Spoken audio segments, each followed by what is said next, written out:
ఈ వాక్యాన్ని వీక్షిస్తున్న సహోదరి సహోదరులందరికీ క్రీస్తు పేరట వందనములు.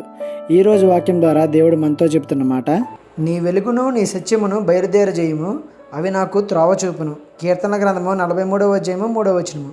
దేవుని వెలుగును సత్యమును మనకు త్రోవ చూపినప్పుడు అవి మనల్ని దేవుని పరిశుద్ధ పర్వతం మీదకి, దేవుని నివాస స్థలం మీదకి తీసుకువెళ్తాయంట.